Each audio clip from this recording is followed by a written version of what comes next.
Nabi Muhammad. Jika dicabut nyawa Nabi Muhammad SAW, Nabi Muhammad mendesah. Nabi Muhammad merasakan sakit. Dicabut nyawa Rasulullah. Rasulullah berkata, wahai Israel, apakah seperti ini rasa sakit dicabut nyawa?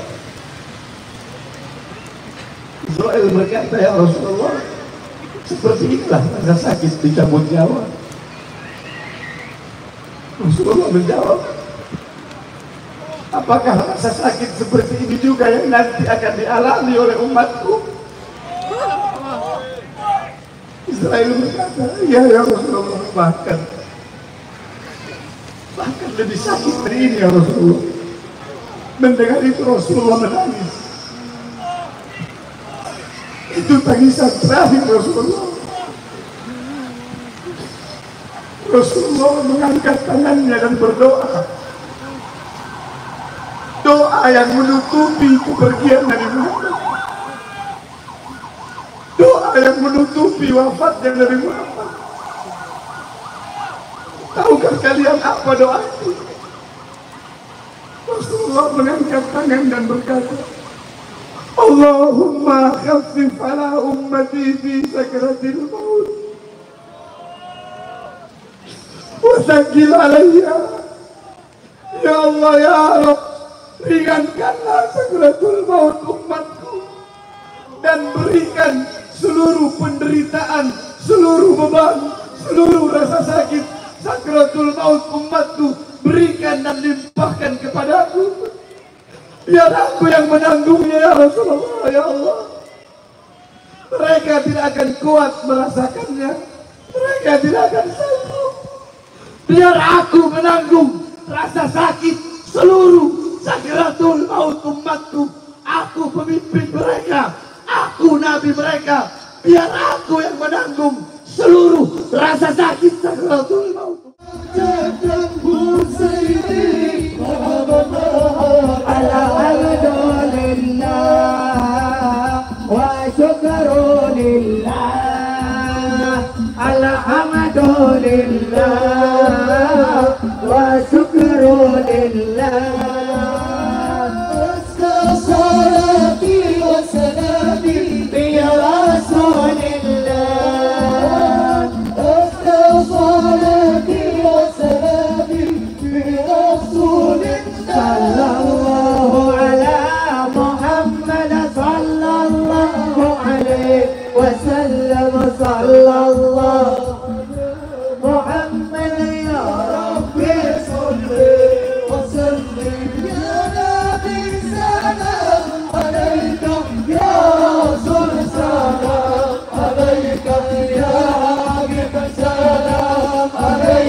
Nabi Muhammad. Itu selanjutnya ceramah agama kami haturkan kepada beliau Habibana al-Kiram Habib Bahar bin Ali bin Siddiq. Falyatafaddal Ali mashkura. Allahumma salli ala Muhammad.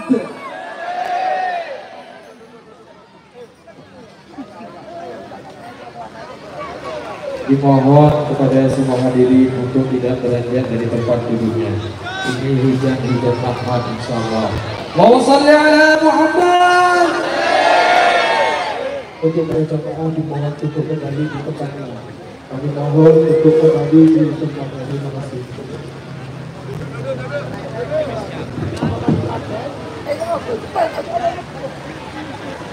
Sebelum saya mulai, saya harapkan kepada seluruh hadirin untuk duduk diam, tenang. Wa ma nazalna minas sama'i ma'an mubarakan, dan tidaklah kami turunkan dari langit air yang penuh dengan keberkahan, yaitu air hujan. Tak tahu kenapa saya ini setiap acara Habib Syaugi hadir pasti hujan. Pasti hujan kan? Berkali-kali. Keramat Habib Syaugi. Bukan Habib hitam, Habib ungu. Saudara-saudara, sebelumnya mohon maaf saya tidak bisa lama dan mohon maaf terlambat. Saya ini berangkat tadi pagi jam 8. Saya berangkat jam 8 dari Sanana, Kepulauan Sula, Maluku Tenggara.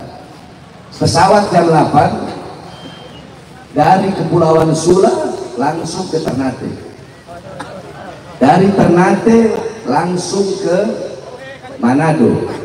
Dari Manado langsung ke Makassar. Dari Makassar langsung ke Surabaya, baru sampai tadi jam 9. Jadi satu hari 5 provinsi hanya untuk saya datang kemari untuk jamaah Surabaya.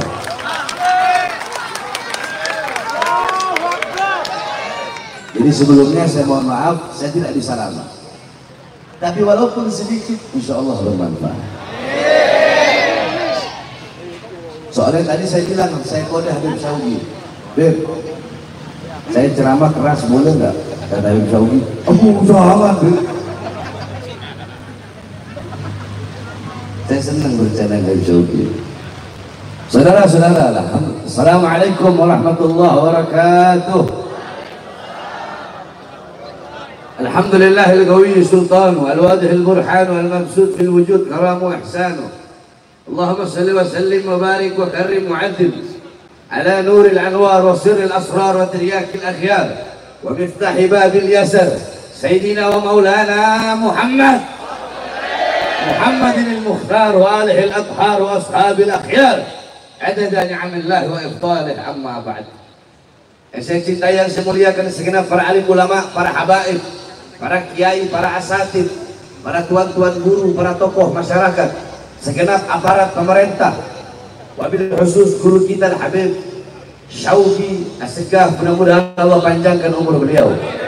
Habib Jamal Al-Habsyi beserta seluruh para habaib, para kiai, para tuan-tuan guru semuanya. Dan yang saya cintai, saya muliakan segenap hadirin hadirat, bapak-bapak, ibu-ibu, khususnya para pemuda-pemudi umat baginda Nabi besar Muhammad yang selalu dimuliakan oleh Allah Subhanahu wa taala. Saudara-saudara sekalian, pada malam hari yang mulia ini kita duduk di tempat yang dimana Sayyidina Umar bin Khattab radhiyallahu anhu, beliau berkata, "Innallaha lam yahluk fi wajhil ardi turaban afdal min majlisil ilmi." Sesungguhnya Allah tidak pernah menciptakan sejengkal tanah pun di muka bumi selain daripada tanah yang digunakan untuk menuntut ilmunya Allah Subhanahu wa taala. Jadi tempat yang kita duduk ini jadi tempat yang paling mulia. Kenapa? Karena engkau duduk di sini menuntut ilmunya Allah. Sampai-sampai Rasulullah berkata kepada Ibn Mas'ud, "Ya Ibn Mas'ud, julusuka sa'atan di majlisil ilm la tamassu qalaman wa la taktubu harfan khairul laka min idki alfi raqabah." Hei Ibn Mas'ud, kata Rasulullah, engkau duduk di majlis ilmu, hendak megang pena, hendak menulis walaupun satu huruf, hendak jadi santri di pondok, hendak cuma duduk di majlis ilmu, dengarkan nasihat, itu lebih baik, itu lebih utama daripada engkau memerdekakan 1000 orang budak. Sedangkan satu pahala bagi orang yang memerdekakan satu budak, di akhirat dia akan dimerdekakan dari nerakanya Allah. Bagaimana 1000 budak? Sedangkan kita duduk di sini lebih utama dan lebih mulia daripada memerdekakan 1000 orang budak. Wa nadruka ila wajhil alim nadratan fafariha biha wa khalaqallahu min tilkal nadra malakan yastaghfir lak ila yaumil qiyamah.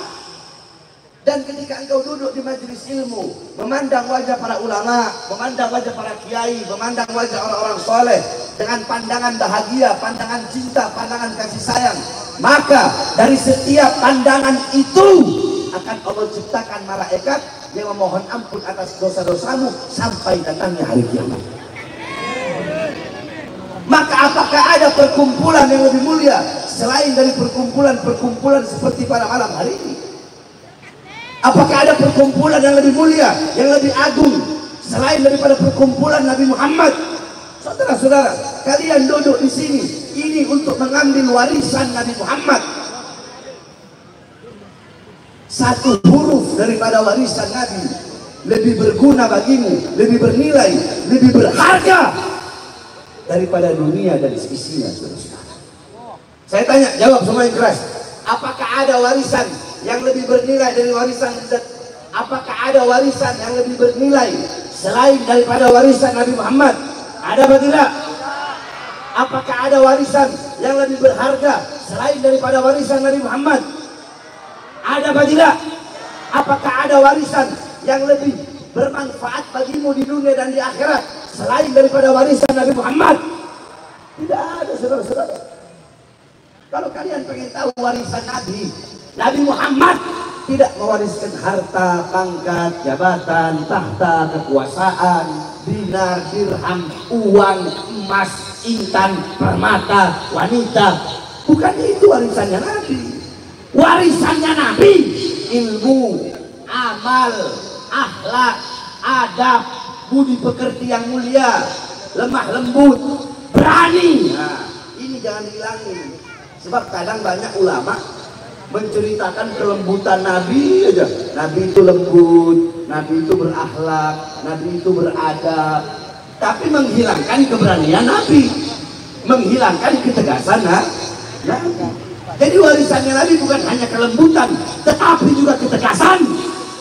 Warisan Nabi bukan hanya akhlak, bukan hanya adab, tetapi amal ma'ruf nahi mungkar. Itu juga merupakan warisan daripada Nabi Muhammad. Ini namanya tawassut, ini namanya di tengah. Jadi ulama, kiai, habaib itu punya porsi masing-masing, saudara-saudara. Ada yang lembut, beliau-beliau yang lembut mencerminkan kepribadian Nabi Muhammad. Nah, beliau-beliau juga yang tegas mencerminkan kepribadian Nabi Muhammad. Jadi yang lembut, jangan hilangkan ketegasan Nabi Muhammad. Yang tegas, jangan hilangkan kelembutan Nabi Muhammad. Makanya saya wasiatkan kepada para da'i, kepada para penceramah, para habib-habib, para kiai-kiai. Kalau ceramah, jangan hanya membahas Nabi Muhammad berakhlak aja. Akhirnya umat taunya Nabi itu lemah lembut. Ada orang maksiat, udahlah biarin aja. Ada kesesatan, biarin aja. Ada ketidakadilan, biarin aja. Ada penindasan, biarin aja. Sehingga umat nggak tahu akan ketegasan Nabi Muhammad. Sebaliknya, begitu juga ustaz, kiai, habib yang tegas. Jangan hanya menceritakan Nabi perang, Nabi jihad, Nabi amar ma'ruf, Nabi nahi mungkar, tapi ceritakan juga bagaimana akhlak Nabi, bagaimana adab Nabi, bagaimana budi pekerti Nabi, bagaimana kelembutan Nabi. Saya tanya, ini di tengah nggak? Jawab, di tengah nggak? Di tengah nggak? Saya itu orang di tengah. Maka tidak ada majelis yang lebih mulia selain daripada majelis baginda Nabi besar Muhammad. Maka singkat saja, saudara-saudara, kita di sini merayakan Maulid Nabi Muhammad, saudara-saudara. Perlu kalian tahu dalam kitab Khawashi Syarwani, itu kitab Khawashi Syarwani adalah hasyiah daripada kitab Tuhfatul Muhtaj, karangan Imam Ibnu Hajar Al-Haytami. Tuhfatul Muhtaj adalah syarah daripada kitab Minhaj Al-Imam An-Nawawi. Di situ dijelaskan, inna afdhalal layali, sesungguhnya malam yang paling utama, malam yang paling agung, malam yang paling mulia, wa lailatul maulidis syarif, ya lailatul maulidis syarif, ialah malam kelahiran Nabi Muhammad. Tsumma lailatul qadar, tsumma lailatul jum'ah. Setelah malam kelahiran Nabi, baru malam Lailatul Qadar. Setelah malam Lailatul Qadar, baru malam Jumat. Jadi malam yang paling mulia, hari yang paling mulia di muka bumi adalah hari kelahiran baginda Nabi besar Muhammad sallallahu alaihi wasallam. Sebab kenapa, saudara-saudara? Laulahu lam tukhrajid dunya minal adami. Kalau bukan karena Nabi Muhammad, dunia tidak akan pernah Allah keluarkan dari ketiadaannya. Makanya kita duduk di sini bergembira dengan lahirnya Nabi, memuliakan Nabi, mengagungkan Nabi. Jadi pulang dari sini jangan sia-sia. Pulang dari sini bawa ilmunya Nabi, bawa amalnya Nabi, bawa ibadahnya Nabi. Jadikan rumah tanggamu rumah tangga Nabi Muhammad. Jadikan kampungmu kampung Nabi Muhammad. Hidupkan rumah tanggamu dengan sunnah-sunnah Nabi Muhammad. hidupkan kampungmu dengan sunnah dan ajaran Nabi Muhammad. Sebab sekarang ini akhir zaman, fitnah di mana-mana, kerusakan di mana-mana, mabuk di mana-mana, pelacuran di mana-mana, judi di mana-mana, orang-orang judi online merajalela.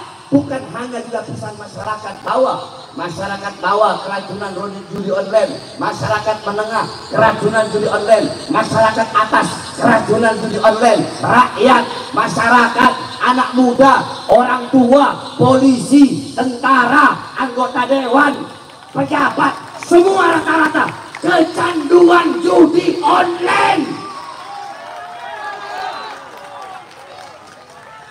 Makanya jadikan kampung kalian kampung Nabi Muhammad. Hidupkan dengan ajaran Nabi. Agar apa? Agar tidak ada kesesatan, agar tidak ada kemungkaran. Saudara-saudara, engkau mengaku sebagai umat Nabi Muhammad, tapi apa yang telah engkau lakukan untuk Nabi? Begitu besar perjuangan Nabi Muhammad untuk kalian, begitu berat pengorbanan Nabi Muhammad untuk kalian. Kalian tidak tahu bagaimana kecintaan Nabi Muhammad kepada kalian. Laqad ja'akum rasulun min anfusikum azizun 'alaikum harisun 'alaikum bil mu'minina raufur rahim. Hei sekalian umat manusia, telah datang kepada kalian seorang nabi, seorang rasul yang penyayang, yang cinta kepada kalian. Sebelum kalian cinta kepadanya, beliau terlebih dulu cinta kepada kalian. Sebelum kalian sayang kepadanya, beliau terlebih dulu sayang kepada kalian. Beliau seorang manusia yang selama 3 hari 3 malam mengganjal perutnya dengan sebongkah batu. Beliau kelaparan, bukan untuk sahabatnya, bukan untuk ahlul baitnya, bukan untuk keluarganya, bukan untuk anak cucunya, tapi beliau kelaparan untuk kita sebagai umatnya, saudara-saudara. Beliau seorang manusia yang gigi gerahamnya pernah patah. Demi siapa? Demi kita sebagai umatnya. Seorang manusia yang pipinya pernah kena tulang tembus sampai ke sebelah. Demi kita sebagai umatnya.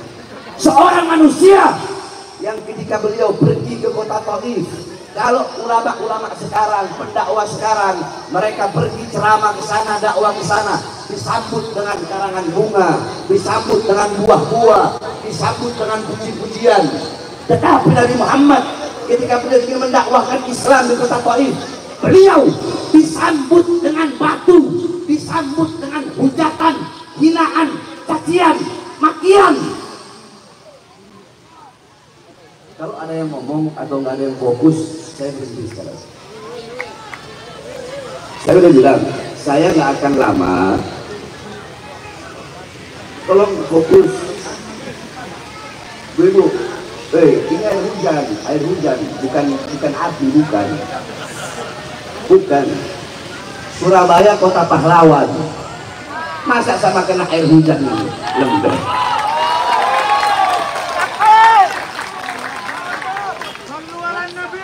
Arek-arek Surabaya di dalam tubuhnya mengalir darah Bung Tomo, masa kena air hujan kalian rela meninggalkan majelis ilmu?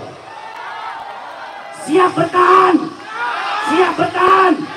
walaupun hujan siap. Allahu Akbar. Itu baru arek Surabaya ibu rek. Yo rek. Tuh.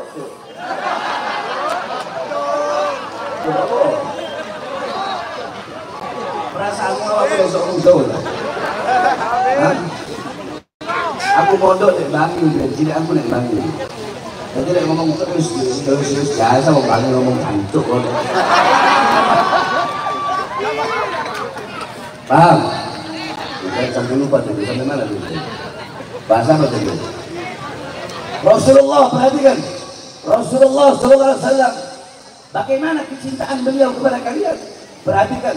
Satu waktu Rasulullah pernah mendoakan Sayyidatuna Aisyah. Mendoakan siapa? Sayyidatuna Aisyah. Karena Sayyidatuna Aisyah melakukan hal yang beliau sukai. Beliau doa, Allahumma ighfir li Aisyah ma qaddamat wa ma akharat. Ya Allah, ampunilah dosa-dosa Aisyah yang telah lalu, yang akan datang. Mendengar doa Nabi Muhammad, Siti Aisyah langsung berlari dari kecil kayak perempuan yang lagi senang gitu.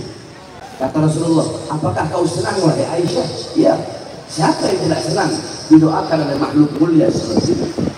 Apa jawab Rasulullah? Wahai Aisyah, jikalau engkau senang dengan doaku yang seperti tadi, maka ketahuilah, doa seperti itulah yang setiap hari aku mintakan kepada Allah untuk umatku. Bahkan Nabi Muhammad SAW, saya sebenarnya tidak kuat kalau mau cerita masalah ini. Tapi harus kalian ketahui agar kalian tahu bagaimana pengorbanan Nabi agar tertanam dalam hati kalian rasa cinta kepada Nabi Muhammad.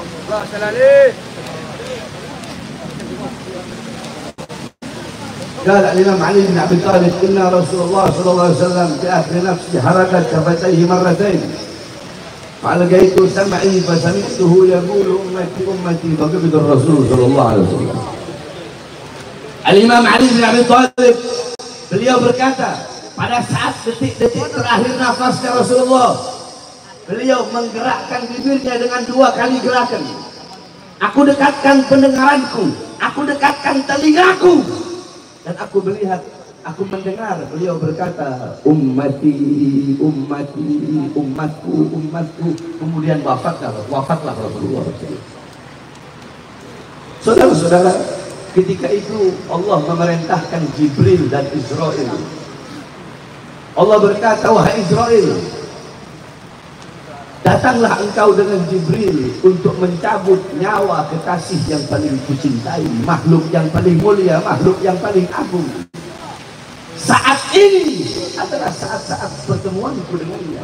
Aku rindu berjumpa dengannya. Pergilah cabut nyawanya. Namun engkau izin dulu kepadanya, mau atau tidak dicabut nyawanya. Kalau dia mau, cabut nyawanya. Tapi kalau dia tidak mau, jangan kau cabut nyawanya. Pergi Israel.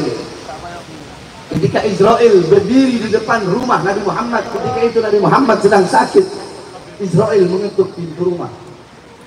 Pintu rumah dibuka oleh Sayyidatuna Fatimah. Ketika pintu rumah dibuka, Sayyidatuna Fatimah berkata, siapa engkau? Israel menjawab, aku adalah pemisah antara kehidupan dan kematian. Aku yang menjadikan anak-anak menjadi yatim. Aku yang menjadikan para istri-istri menjadi janda. Aku adalah Malikul Maut, dan aku diperintahkan oleh Tuhanku untuk mencabut nyawa kekasihnya, yaitu nyawa baginda Nabi besar Muhammad.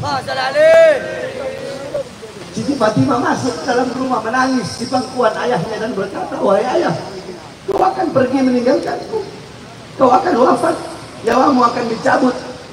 Rasulullah mengusap kepala Sayyidatuna Fatimah dan berkata, wahai anakku, jangan kau bersedih, karena engkau adalah manusia yang pertama kali akan menemuiku setelah, dan engkau manusia yang pertama kali akan menyusulku setelah kematianku. Masuklah Israel mengucapkan salam kepada Rasulullah. Rasulullah berkata, ya Khalil Jibril, wahai kekasihku Jibril, aku belum mau meninggalkan umatku kalau Allah belum memberikan jaminan kepada umatku. Pergilah Jibril menghadap Allah. Kemudian Allah berkata kepada Jibril, Bashirhu innahu awwalu nasin kharijun minal ardi idha bu'isu wa sayyiduhum idha jami'u. Fabashirhu annal jannah muharramatun alal umam qabla an tadkhuluha ummatuh. Katakan kepadanya, wahai Jibril, jaminan dariku untuk umatnya, bahwasanya sorga aku haramkan untuk dimasuki oleh umat manapun sebelum sorga dimasuki oleh umatnya. Rasulullah berkata, al-an karataini, sekarang aku puas, aku bahagia, aku senang. Nabi Muhammad di saat detik-detik terakhir nafasnya di akhir hayatnya masih memikirkan nasib kalian sebagai umat. Dicabut nyawa Nabi Muhammad. Jika dicabut nyawa Nabi Muhammad,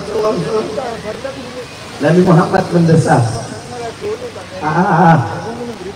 Nabi Muhammad merasakan sakit. Dicabut nyawa Rasulullah. Rasulullah berkata, wahai Israel, apakah seperti ini rasa sakit dicabut nyawa? Israel berkata, ya Rasulullah, seperti inilah rasa sakit dicabut nyawa. Rasulullah menjawab, apakah rasa sakit seperti ini juga yang nanti akan dialami oleh umatku? Israel berkata, ya Rasulullah, bahkan lebih sakit dari ini ya Rasulullah. Mendengar itu Rasulullah menangis.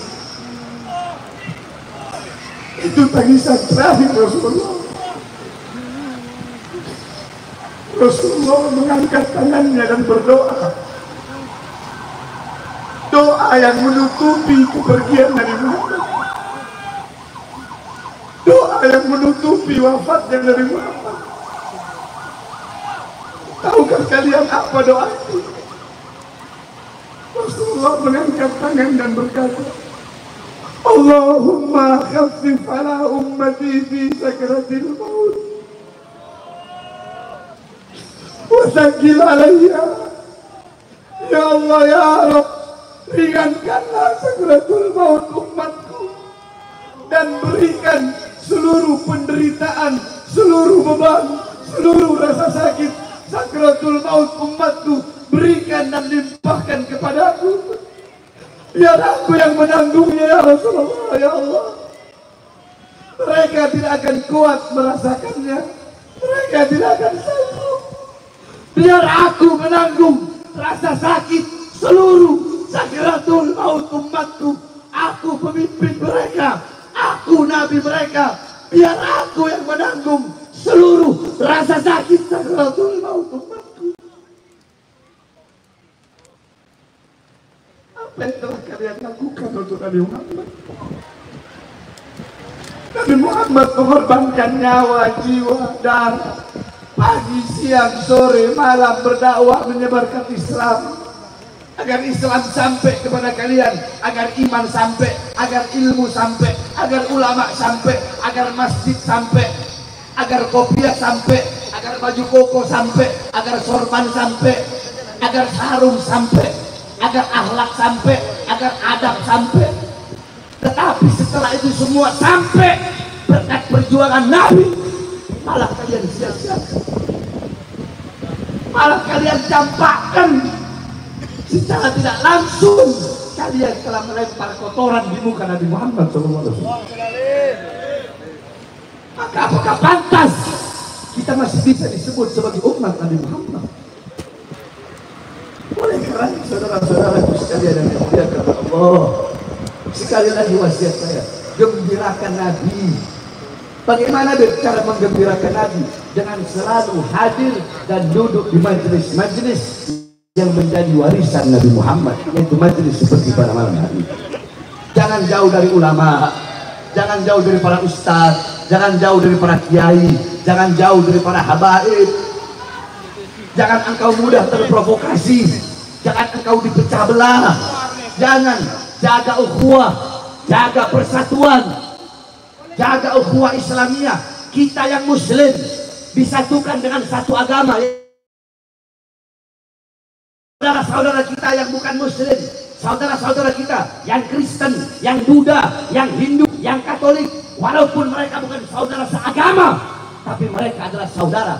Satu merah putih, satu bangsa, satu Indonesia, satu negara kesatuan Republik Indonesia. Jaga ukhuwah Islamiyah dan jaga ukhuwah wataniyah.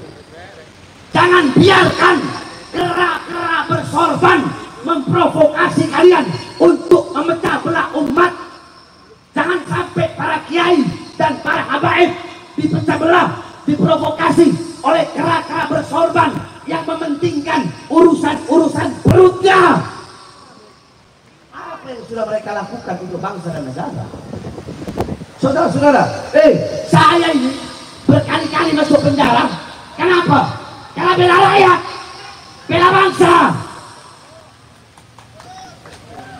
Dan saya tetap tidak akan kapok, tidak akan lelah, tidak ada kata capek. Emang ada pernah berubah ceramah saya? Saya tanya, ada saya ceramah berubah? Walaupun keluar masuk penjara. Kalian bayarkan saudara-saudara. Saya baru bebas. Siang bebas dari lapas. Siang bebas dari lapas. Malamnya saya ceramah. Waktu itu lagi corona tahun 2020 COVID. Saya tahu kalau saya ceramah ini pasti saya bakal ditahan lagi. Tapi saya ambil risiko itu, saudara-saudara. Saya ambil risiko itu. Saya gak ada urusan sekarang ini, dari dulu sampai sekarang dan ke depan. Saya gak ada urusan. Saya mau diracun kek, mau dibunuh kek, mau jangan di penjara, diracun, dibunuh, ditembak. Saya sudah tidak ada urusan. Tetap saya akan sampaikan kebenaran. Saya tidak akan pernah menundukkan kepala untuk bangsa, untuk negara, untuk rakyat. Jangankan hanya di penjara, untuk bangsa dan rakyat, nyawa saya, jiwa saya, darah saya, murah harganya, tumpah untuk negara kesatuan Republik Indonesia, saudara. Saya masuk penjara bukan korupsi, betul? Saya bukan koruptor, saya bukan narkoba, saya bukan maling uang rakyat, betul? Betul. Mau tahu kenapa saya ditahan kemarin? Sampai dibawa ke Nusa Kambangan, diborgol tangan saya, diborgol perut saya, diborgol kaki saya, tangan, perut, kaki, jalan begini terus. Saya dibikin seperti penjahat besar, saya dibikin seakan-akan seperti penjahat kelas kakap. Kalian tahu gara-gara apa? Gara-gara ceramah saya. Mau tahu nggak apa sih ceramahnya? Ceramahnya katanya dianggap meresahkan. Ceramahnya katanya dianggap provokasi. Nah sekarang saya mau tanya kepada masyarakat Surabaya. Waktu itu saya bilang, Presiden, pemerintah, di masa corona, kenapa rakyat kalian kurung dalam rumah, tapi tidak kalian beri makanan dan tidak kalian berikan kebutuhan pokoknya? Itu dibilang meresahkan. Saya tanya, itu meresahkan? Ada Surabaya kurang kecoro nih. Meresahkan? Meresahkan? Provokasi? Provokasi? Meresahkan atau pembelaan? Meresahkan atau pembelaan? Meresahkan atau pembelaan? Sama-sama kita hujan, saudara. Meresahkan atau pembelaan? Meresahkan atau pembelaan? Siapa yang saya bela? Siapa yang saya bela? Siapa yang saya bela? Siapa yang saya bela? Yang saya bela rakyat. Rakyat yang susah, rakyat yang kelaparan, rakyat yang menderita, saudara. Saya akan berada di barisan paling depan, rela hancur, rela binasa untuk rakyat, saudara. Allahu Akbar.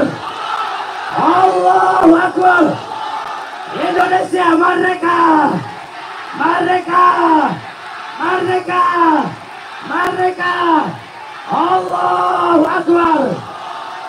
Hidup anak-anak Surabaya. Hidup anak-anak Surabaya. Allahu Akbar. Terakhir sebelum saya tutup, saudara-saudara, sebentar lagi pilkada, betul? Woi, diam. Sebentar lagi pilkada, betul? Betul.